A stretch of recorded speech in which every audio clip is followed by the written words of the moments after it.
Maîtrise tes émotions et deviens mentalement fort. Le secret du stoïcisme pour penser, vivre et agir comme un vrai stoïcien. Chaque jour, tu ressens cette même frustration. Tu veux progresser, mais quelque chose te retient. Un poids invisible, une inertie silencieuse. Tu sais que tu pourrais être plus fort, plus discipliné, plus inébranlable. Mais pourtant, tu procrastines, tu repousses au lendemain.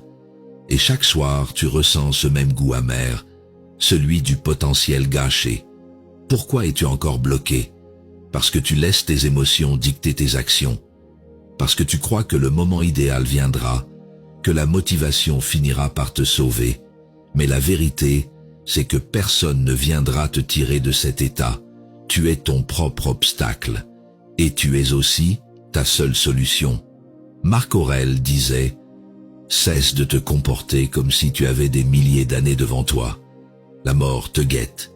Fais en sorte que ta vie ait du poids. » Cette phrase devrait t'électrocuter.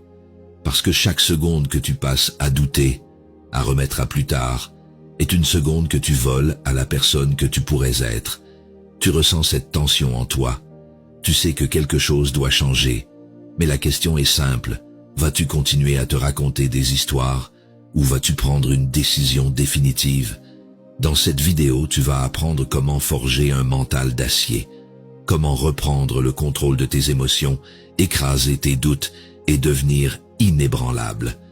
Si tu regardes jusqu'à la fin, tu ne seras plus le même. Mais il y a une condition.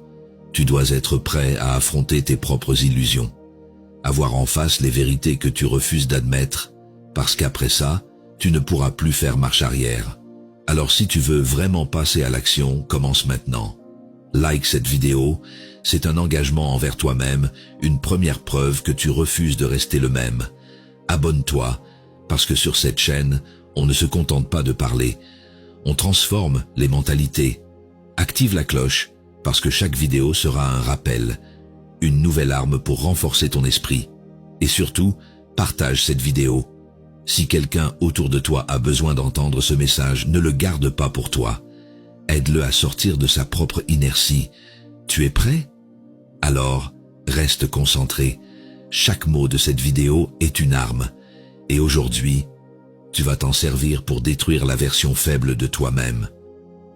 Commençons par la première étape. Comprends la nature de tes émotions ou elles te détruiront.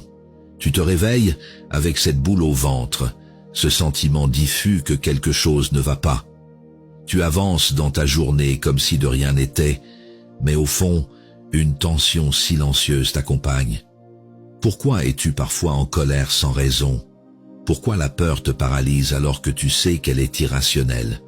Tes émotions semblent surgir de nulle part, te manipuler comme un pantin, t'empêcher d'être maître de toi-même.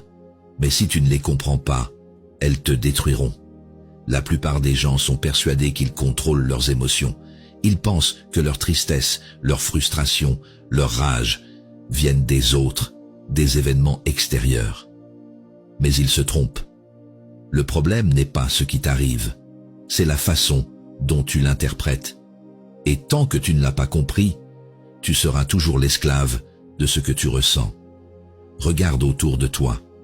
Certains s'effondrent à la moindre difficulté, d'autres avancent coûte que coûte. La différence ne vient pas de leurs circonstances, mais de leur capacité à gérer leurs émotions. Un stoïcien ne cherche pas à les supprimer, il les décrypte, les canalise et les utilise comme une arme. Sénèque disait « Nous souffrons plus dans notre imagination que dans la réalité. Ta douleur, tes peurs, tes colères ne sont que des constructions de ton esprit. Ce n'est pas l'événement qui te fait souffrir, mais l'interprétation que tu en fais. Si tu veux être libre, tu dois commencer par comprendre ce mécanisme. Tu ressens une émotion? Demande-toi pourquoi. Où prend-elle racine? Est-ce un réflexe conditionné, une peur enfouie, un besoin inassouvi? Plutôt que de la laisser te submerger, prends le temps de l'observer. C'est ainsi que commence la maîtrise. Si tu refuses de faire ce travail, tu seras condamné à répéter les mêmes erreurs, à réagir toujours de la même façon, à être contrôlé par des impulsions que tu ne comprends même pas. Mais si tu acceptes de regarder en face ce que tu ressens, alors tu entres sur le chemin des hommes forts. Ce premier pas est décisif. Soit tu continues à subir tes émotions, soit tu choisis de les comprendre pour ne plus jamais être leur prisonnier. Passons maintenant à la deuxième étape. Les émotions ne sont pas tes ennemis, mais des signaux d'alarme. Tu as appris à reconnaître tes émotions, mais maintenant, une question se pose. Dois-tu les rejeter, les ignorer, les écraser? Beaucoup pensent que la force mentale consiste à ne rien ressentir. Erreur fatale, car tes émotions ne sont pas tes ennemis. Elles sont des messages, des signaux envoyés par ton esprit. Et si tu apprends à les écouter, elles deviendront ton plus grand atout. Regarde la colère. C'est une alarme qui t'indique une injustice, une limite franchie, une frustration profonde. Mal utilisée, elle devient une arme de destruction, te poussant à dire et à faire des choses que tu regretteras. Mais bien canalisée, elle devient un moteur. La peur, elle paralyse ceux qui la subissent, mais pour ceux qui savent la lire, elle indique ce qui doit être affronté. Car ce qui te fait peur révèle souvent ce qui est essentiel pour toi. Marc Aurèle l'a dit, ce qui se dresse sur le chemin devient le chemin. Autrement dit, tes émotions ne sont pas là pour te freiner. Elles te montrent exactement où tu dois aller. Le problème, c'est que la plupart des gens ne savent pas quoi faire de ce qu'ils ressentent. Ils réagissent au lieu d'analyser. Ils explosent, fuient, se distraient, étouffent leurs émotions sous du bruit et des stimulations. Mais un stoïcien fait l'inverse. Il se tait, il observe, il comprend. Si tu veux progresser, tu dois apprendre à canaliser cette énergie brute. Pose-toi cette question essentielle. Comment transformer cette émotion en action constructive? Au lieu d'étouffer ta colère, utilise-la pour alimenter ta discipline. Au lieu de fuir ta peur, sers-t'en comme guide pour aller là où tu refuses d'aller. Au lieu d'être submergé par la tristesse, trouve en elle une source de réflexion et d'amélioration. Tes émotions ne sont pas une faiblesse. Elles sont un carburant que seuls les esprits les plus forts savent exploiter. La prochaine fois que tu ressens une émotion forte, ne te précipite pas, ne réagis pas immédiatement. Pose-toi cette simple question. Qu'est-ce que cette émotion est en train d'essayer de me dire? Si tu fais ça, tu cesses d'être une marionnette et tu deviens le maître du jeu, car il n'y a pas d'émotions inutiles, il n'y a que des émotions mal comprises. Passons maintenant à la troisième étape. Tu ne contrôles pas tes émotions, mais tu contrôles tes pensées. Tu crois peut-être que pour être fort mentalement, tu dois éliminer tes émotions, que pour être inébranlable, tu dois apprendre à ne rien ressentir. C'est faux. Les émotions ne se contrôlent pas directement. Mais ce que tu peux contrôler, ce sont tes pensées. Et tes pensées dirigent tes émotions. Pense à une situation qui t'a mis en colère récemment. Est-ce l'événement en lui-même qui a déclenché ta colère, ou est-ce la signification que tu lui as donnée? Un stoïcien sait que ce n'est pas la réalité qui nous blesse, mais l'histoire qu'on se raconte sur cette réalité. Regarde les plus grands leaders, les sages, ceux qui semblent imperturbables. Ils ne sont pas dénués d'émotions, mais ils ont appris à ne pas se laisser dominer par leurs pensées parasites.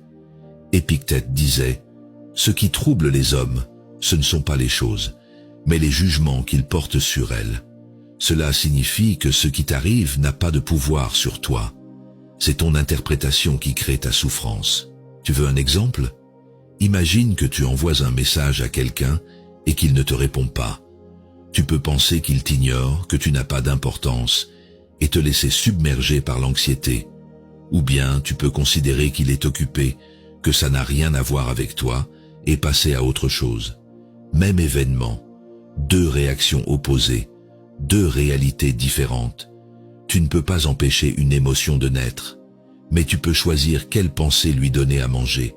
Nourris tes émotions de jugements sains, de perspectives stoïciennes, et elles deviendront une force. Nourris-les de doutes, d'orgueil blessé, de projections inutiles, et elles te détruiront. À partir d'aujourd'hui, surveille tes pensées.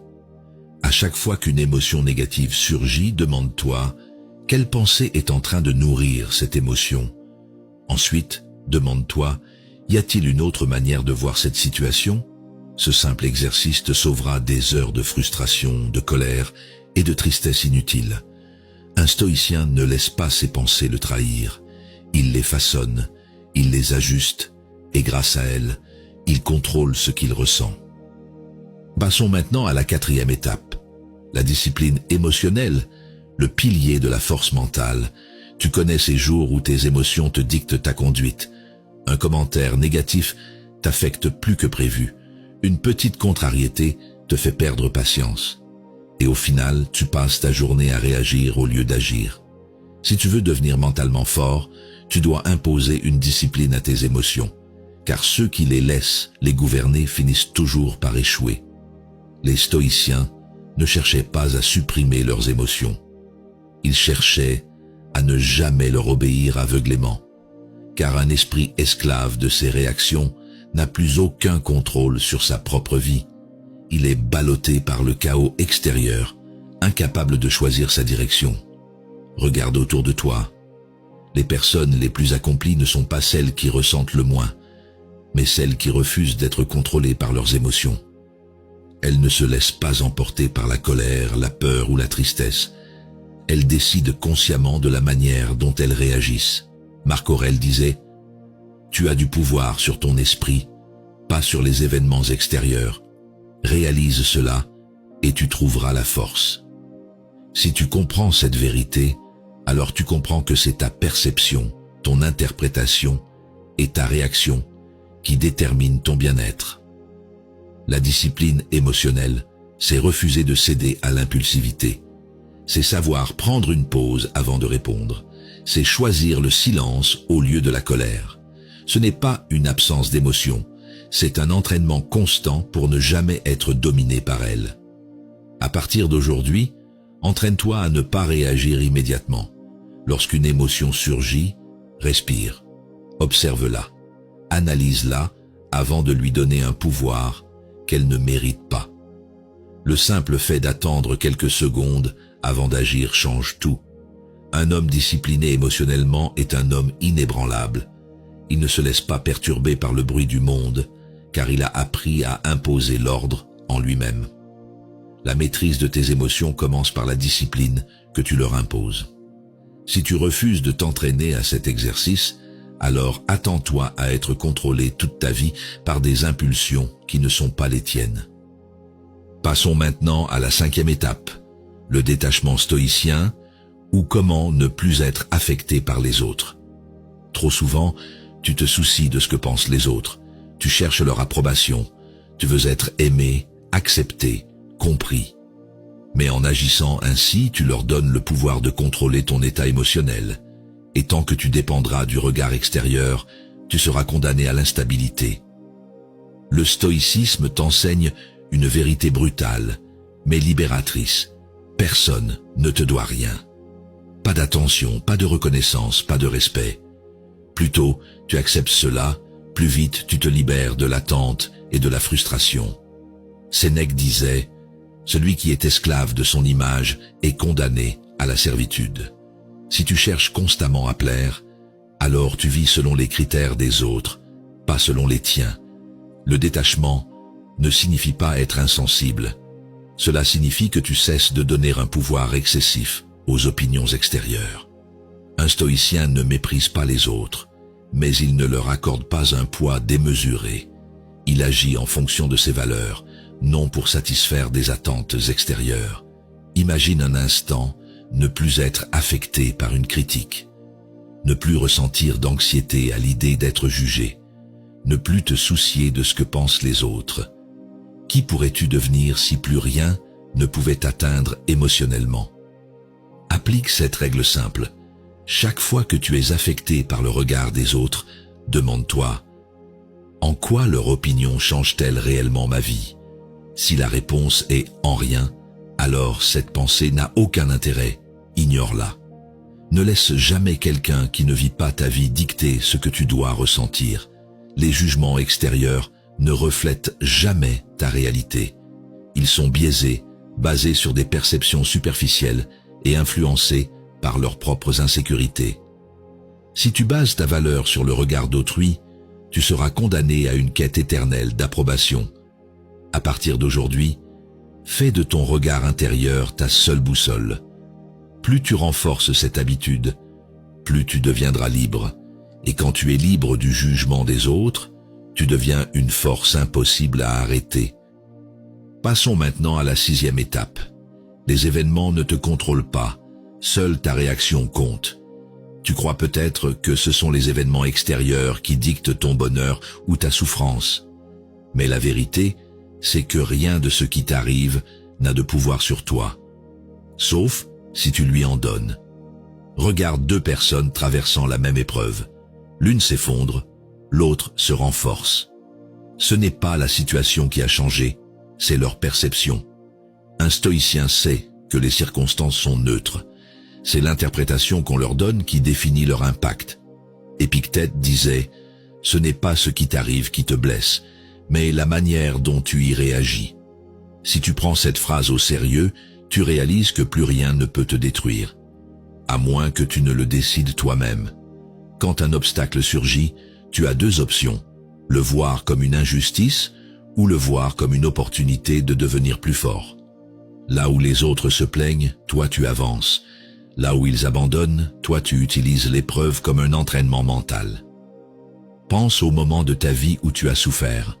Aujourd'hui, avec du recul, ne vois-tu pas que ces épreuves t'ont forgé? Si tu avais compris à l'époque que ces difficultés étaient des leçons déguisées, tu les aurais affrontées différemment. Désormais, chaque fois qu'un problème survient, ne pose plus la question « Pourquoi moi ?» Demande-toi plutôt « Comment puis-je en tirer de la force ?» Chaque épreuve est une opportunité d'évolution. Si tu changes cette perception, alors tout dans ta vie basculera. Les stoïciens voyaient dans chaque difficulté un test. Chaque obstacle devient un terrain d'entraînement, un moyen de renforcer la résilience. Rien n'est totalement bon ou mauvais. Tout dépend de la façon dont tu l'utilises. Certains se laissent briser par les épreuves, d'autres s'en servent comme fondation pour bâtir une force intérieure inébranlable. Le choix t'appartient. Les événements n'ont aucun pouvoir sur toi. Ce qui compte, c'est ce que tu décides d'en faire. Passons maintenant à la 7e étape. Reste calme même dans la tempête, l'art de l'impassibilité stoïcienne. Tu l'as sûrement déjà vécu. Un moment où tout s'effondre autour de toi. Une situation qui dérape, des attaques injustes, une pression écrasante. Et là, au lieu de garder le contrôle, tu t'emportes. Tu laisses la panique, la colère, l'anxiété dicter tes actions. Résultat ? Tu agis impulsivement. Tu dis des choses que tu regrettes et tu perds ton pouvoir. Mais imagine l'inverse. Imagine être cet homme qui, face au chaos, reste impassible. Peu importe les provocations, les obstacles, les imprévus, il ne vacille pas.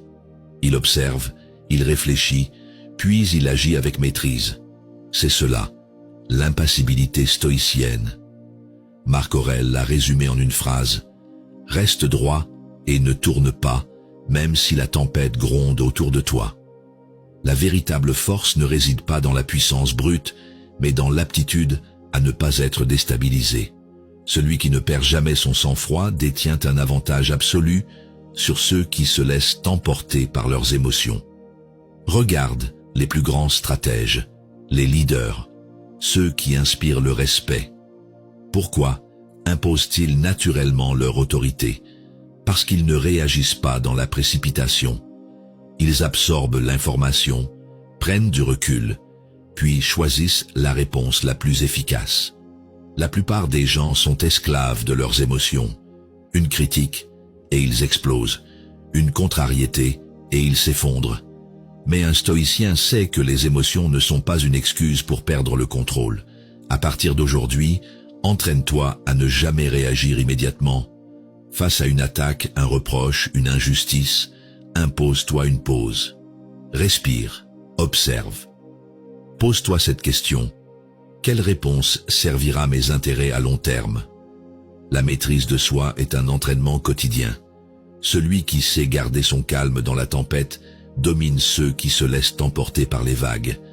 L'homme fort n'est pas celui qui crie le plus fort, C'est celui qui, dans le silence, contrôle chaque élément de la partie. Alors la prochaine fois que la tempête gronde, resteras-tu debout ou seras-tu balayé comme les autres? Passons maintenant à la 8e étape. Les plus grands esprits ont souffert en silence avant de devenir invincibles. Tu veux être fort mentalement? Tu veux un mental d'acier, une volonté inébranlable? Alors, arrête de fuir la souffrance. Arrête d'espérer un chemin sans douleur, sans épreuve, car c'est justement la souffrance qui forge les esprits les plus puissants. Regarde l'histoire. Aucun grand homme n'a été épargné par la douleur. Marc Aurèle a gouverné en pleine épidémie et trahison. Épictète a grandi en tant qu'esclave. Sénèque a vécu en permanence sous la menace de l'empereur Néron. Et pourtant, ils sont restés inébranlables. Pourquoi? Parce qu'ils ont compris que la souffrance n'était pas une malédiction, mais un passage obligatoire vers la grandeur. Le stoïcisme ne promet pas une vie sans douleur. Il te promet une chose bien plus puissante. La capacité de transformer cette douleur en force. Ce que tu traverses en ce moment n'est pas une fatalité, c'est une opportunité. Sénèque disait, « Les dieux nous donnent des épreuves non pour nous punir, mais pour nous entraîner. » Chaque difficulté que tu rencontres, chaque trahison, chaque échec, ce sont des tests. Et il n'y a qu'une seule question à laquelle tu dois répondre. Vas-tu en sortir plus fort ou plus faible? Les faibles se plaignent, ils s'apitoient, ils cherchent des excuses, ils espèrent un monde plus facile. Mais toi, tu dois faire un autre choix. Tu dois apprendre à voir la douleur comme une forge. Chaque coup porté contre toi, chaque blessure, ajoute une couche supplémentaire à ton armure mentale. Mais attention, ce processus ne fonctionne que si tu acceptes la souffrance sans la fuir. Si tu la vois comme une ennemie, elle te brisera. Si tu l'accueilles comme un maître, elle te façonnera. Ceux qui refusent de grandir subissent la même douleur, mais au lieu de l'utiliser, ils s'y noient. La souffrance existe de toute façon. La seule question est, en feras-tu un poison ou un carburant? Les plus grands esprits ont souffert en silence. Ils ont enduré, absorbé, transformé chaque épreuve en une pierre ajoutée à leur forteresse intérieure. Et c'est ainsi qu'ils ont atteint un niveau où plus rien ne pouvait les détruire. Tu crois que tu souffres aujourd'hui? Attends de voir ce que la vie te réserve si tu refuses d'évoluer. La douleur ne disparaît jamais. Elle change simplement de forme. Mais toi, tu peux choisir si elle te détruit ou si elle te rend invincible. Passons maintenant à la 9e étape. Affronte ta solitude. Là où les faibles se perdent, les forts se construisent. Tu fuis la solitude, comme la plupart des gens. Tu la combles par du bruit, des distractions, des conversations inutiles. Dès qu'elle s'installe, tu ressens un vide, une anxiété sourde, un inconfort insupportable. Et pourtant, ce que tu fuis est exactement ce dont tu as besoin.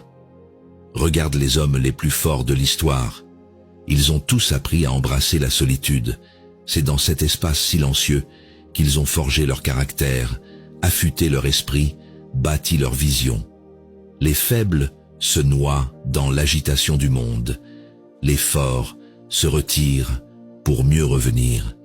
Sénèque disait, « Celui qui veut être tout le temps entouré ne veut pas de compagnie, il veut fuir sa propre compagnie. » Et c'est là la vérité. Si tu ne supportes pas la solitude, c'est que tu n'as pas encore appris à être ton propre allié. Les distractions t'empêchent de réfléchir, de voir tes failles, de prendre du recul. Elles t'empêchent de grandir. C'est pourquoi les plus grands sages se sont retirés du monde à des moments cruciaux de leur vie, non pas pour fuir mais pour mieux comprendre.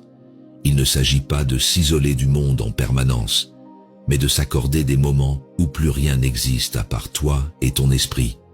Car c'est dans le silence que naissent les plus grandes idées, que se forgent les décisions les plus déterminantes. Si tu es constamment entouré de bruit, tu deviens incapable d'entendre la seule voix qui compte, la tienne. Si tu veux évoluer, cesse de chercher constamment à remplir ton temps de bruit. Affronte ce silence. Accepte-le. Apprends à être à l'aise avec toi-même. car un homme qui sait être seul n'a plus jamais peur du vide. Désormais, prends du temps pour la solitude. Pas pour t'ennuyer, mais pour réfléchir. Coupe tout. Écoute ton esprit. Observe ce que tu ressens quand tout s'arrête. Au début, ce sera inconfortable. Puis viendra une clarté que tu n'as jamais connue d'auparavant. Car si tu es à l'aise dans la solitude, plus rien ne peut te distraire de ta mission. Passons maintenant à la 10e et dernière étape. Abandonne la version faible de toi-même, la renaissance d'un esprit invincible. Tu as suivi ce chemin jusqu'ici. Tu as compris que tes émotions ne doivent pas te contrôler, que les épreuves ne sont que des tests, que la souffrance est une forge et que la solitude est un maître. Mais maintenant, une dernière question se pose. Es-tu prêt à abandonner définitivement la version faible de toi-même? Regarde bien la personne que tu étais avant, la version de toi qui se plaignait, qui cherchait des excuses, qui doutait, qui avait peur. Cette version, tu l'as portée trop longtemps. Elle t'a ralenti, elle t'a enfermé dans des cycles de regrets et d'inaction. Marc Aurèle disait « La vie d'un homme est ce que ses pensées en font ». Cela signifie que si tu changes ta façon de penser, tu changes ta vie entière. Aujourd'hui, tu as un choix à faire. Rester celui que tu as toujours été ou devenir celui que tu es censé être. Cela ne se fait pas en un instant. C'est une décision qui doit être renouvelée chaque jour. Chaque matin, quand tu te lèves, tu dois choisir. Est-ce que je me laisse aller ou est-ce que j'avance? La plupart des gens choisissent la facilité. Ils continuent à vivre selon leurs anciennes habitudes parce que c'est confortable. Mais toi, tu sais maintenant que cette facilité est un piège. Ce qui est facile aujourd'hui crée une vie difficile demain. Ce qui est dur aujourd'hui forge une existence de force et de maîtrise. La transformation est un processus. Elle demande des sacrifices. Mais ce que tu abandonnes, ce n'est pas un privilège. C'est un fardeau. Ce sont tes peurs, tes doutes, tes habitudes destructrices. L'homme que tu veux devenir est déjà en toi. Mais tant que tu continues à te raccrocher à ton ancienne version, il ne pourra jamais émerger. Alors prends une décision, renonce à ton ancienne version. Abandonne l'homme faible en toi. Engage-toi à ne plus jamais retourner en arrière, car il y a un prix à payer pour la grandeur. C'est l'ancien toi. Tu es arrivé au bout de ce voyage. 10 étapes qui ont détruit tes illusions, brisé tes excuses et mis en lumière la seule vérité qui compte. Tu es seul maître de ton destin. Tu peux refermer cette vidéo et continuer comme avant. Rester prisonnier des mêmes schémas, être gouverné par tes émotions, reculer face à la douleur, chercher des distractions pour combler ton vide. Personne ne t'en empêchera. Ou alors, tu fais un choix radical, un choix que peu de gens osent faire, embrasser pleinement cette transformation. Ne plus être esclave de ce que tu ressens, mais maître de ce que tu fais. Ne plus attendre que la vie change, mais devenir celui qui impose son changement. Le stoïcisme ne t'offre pas une vie plus facile.